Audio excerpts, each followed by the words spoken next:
Hello everyone, I am Paul Feldman from Insurance Newsnet, and today I'm joined by Nassau's COO, newly appointed COO.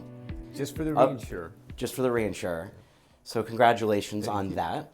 We're here at the NAFA Annuity Forum here in DC, and Eric and I are sitting down and have this great opportunity to talk regulation and industry and all kinds of things. Yeah. Well, thank you. Thank you for the opportunity, Paul. Absolutely. It's good to be here and have a chance to be questioned, because usually nobody really wants to talk to me or ask me questions. Most of them get tired of hearing from me, so. Okay. So this will be great. Well, good. Let's get your voice out there to all the industry. Yes. Yes. So one of the things, there's a lot of regulation that's happening right now in this industry. There's threats of regulations. There's a lot of changes coming down the pike, and I know that you're actively, involved in all of this. You're with the FACC. Yes. Member of NAFA, member of the FACC, Federation of Americans for Consumer Choice. Yeah. And Chief Distribution Counsel at Nassau. We're very committed to a distribution of annuity and guaranteed products to be in the marketplace, to offer people choice. Big supporter, longtime supporter of NAFA as well. I've known you for we've crossed paths many times over the years. Yes. And your name has been brought up many times. Yes. Sometimes in good in ways. a good context. Usually sometimes. in a good way. Yes, most definitely. And it's interesting, you've observed it here, Paul, kind of the pace of regulatory change or regulatory, proposals. We, like, so many members of the industry, are very supportive of the NAIC's best interest regulation that complements, if you will, what's being done in the securities industry. Some regulation, obviously, we oppose as out of place, such as DOL's rulemaking. But I think that agents are embracing and distribution's embracing appropriate regulation. I think it makes the marketplace better to a point. But obviously there are some battles and some education that we conduct, depending on different hats that we wear. So before we get into that, tell me a little bit about you and Nassau and about your company. Yeah. Well, Nassau is sponsored by Golden Gate Capital, one of the firms that's interested in the space of offering guaranteed annuity insurance products. We are associated with the old Phoenix Life, although really more with kind of their national business based out of the New York entity. And since about 2016, we've been slowly rebuilding. I was, until 2020, I was at Fidelity and Guarantee Life, but I've always had a relationship with the people who have been the founders of Nassau. And we see it, as so many other investors do, as a good market to be able to help Americans plan for retirement. And we have some legacy variable products, but our focus is more on guaranteed products. We also do have an affiliated investment arm trying to find the most prudent, efficient, and effective way to prudently manage the assets that back our direct guarantees to consumers. So, but it's interesting to see the change in distribution.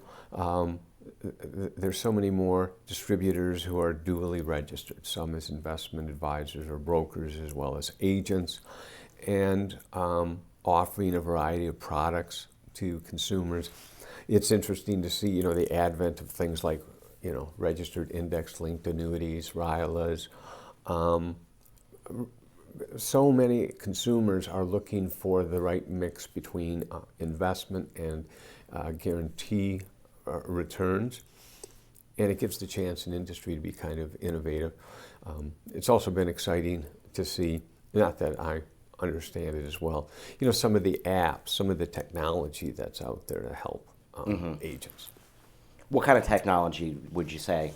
Well, we, at Nassau, in the Hartford area, we're based out of Hartford, try to incubate ideas, but just ways for agents to have apps that make it a little easier to write business, the various tools for calculating how annuities might meet their needs. Frankly, a lot of it, I'm not very tech savvy. It's over my head.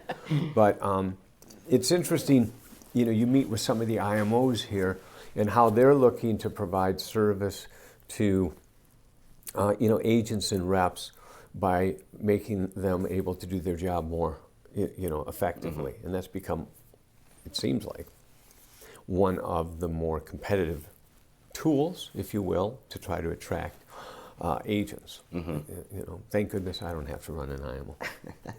It's a lot of work. It is. It's a lot of work. It takes a lot of ideas, a lot of relationships. And it took a lot of employees from carriers, so the carriers don't have to employ as many people as they once. I remember when I first got into the business. You get an insurance company, they had multiple floors and buildings.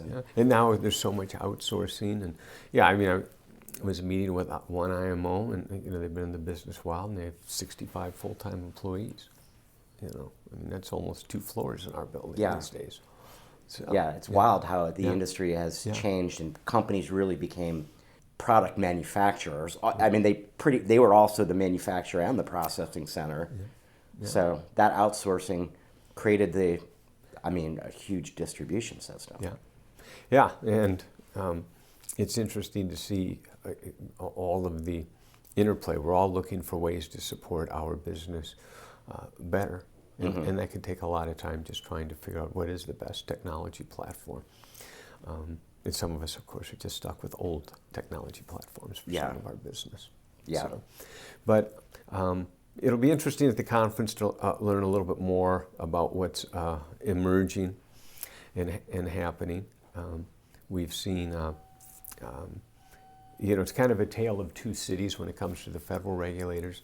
The SEC has come out with best interest regulation. It applies to brokers. We do need to be vigilant because sometimes it just adds unnecessary cost and expense. And you hate to see that rise to the level where it impedes consumer choice and the benefits that they can receive. So, sitting here in our nation's capital. Yes. So, what are some other issues that agents, advisors, IMOs, distribution, everybody should be concerned with at this moment? Things that are maybe just rumblings.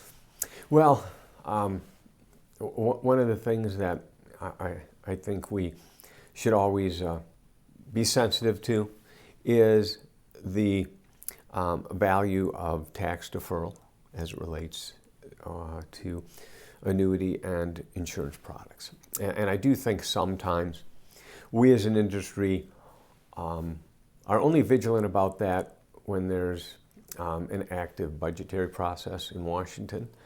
I really think we should be a little more constantly, if I may say that, vocal about that. It seems like every time there's a budget bill or a tax bill, they try to change the tax treatment of insurance products, which is improper. People relied upon these products to plan for retirement and life events such as a death. And I find it a little counterproductive that Washington always tries to stir up, well, maybe we're going to tax those. And then we all get up in arms and we usually beat it back. But I think it should be almost a theme for every meeting in Washington. We should have almost regular outreach there so that we don't have to educate people just because it's reached a crisis. So that's one of the issues that I've always felt and it's broader than just NAFA. I mean, it's the whole industry should do a better job of, so we're not always just doing it whenever Congress is looking for money. Right. We should be whacking that mole, twice a year, every year. I think that's important to help protect the value these products bring to consumers. And as agents, companies, there's always the theme of us needing to embrace technology more. A lot of agents do it. On social media is a new persona in American culture that they take advantage of. But so many companies now are also seeing great success with e-apps. It's so much more efficient. Well, you would things think more that they quickly. would have done this a long time ago, because Right. the mortgage Right. industry, I mean, Right. I Right. bought a house 10 years ago, 15 years ago, Yeah. and I had a DocuSign. Yeah. And it seems like it's really turned the corner in the last 3 to 4 years, but it's been a long time Especially coming. with a 60-page app, Yeah. or Yes. however big they Yes. are. Yeah, I mean, it'd be interesting if there was like a regulator sanctioned study to look at, can't we make opening accounts a little easier? And there is one complaint that we hear of all the time, and maybe we as an industry should look at more, is how long it takes when you might be moving from one company to another. We hear that a lot from agents. So it's like we have an e-app, and then it hits the replacement process, and it's a Stone Age app. But Well, I mean, money moves so efficiently today. right. And why doesn't that move? And some people would say it's the carriers or the financial institution is holding on to that money as long as they can, earn as much as they can on it before releasing it. And maybe it's something we need to look at, you know. It may be more a function of, with all the activity out there, it's the least prioritized. But, you know, It would take everybody that necessarily come in, Right. or Right.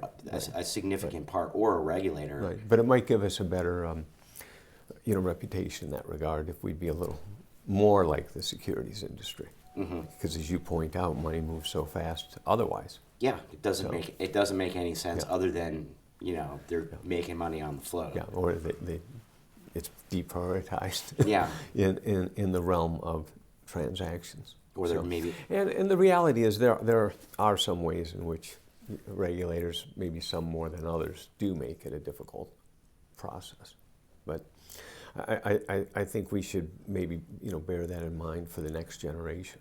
So Well, maybe next something- generation starts now. Maybe you can solve for that, Paul. Yeah, maybe we should start writing about Yeah, that. yeah.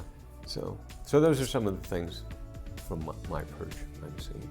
Well, Eric, it was a pleasure Yeah. having you. Thank you. having It's this great. Conversation with Great you. to meet in person. I know you want to get downstairs with that new regulator. I have to go heckle somebody. Thank you. Thank you so much. It was Appreciate really it. valuable. Yeah.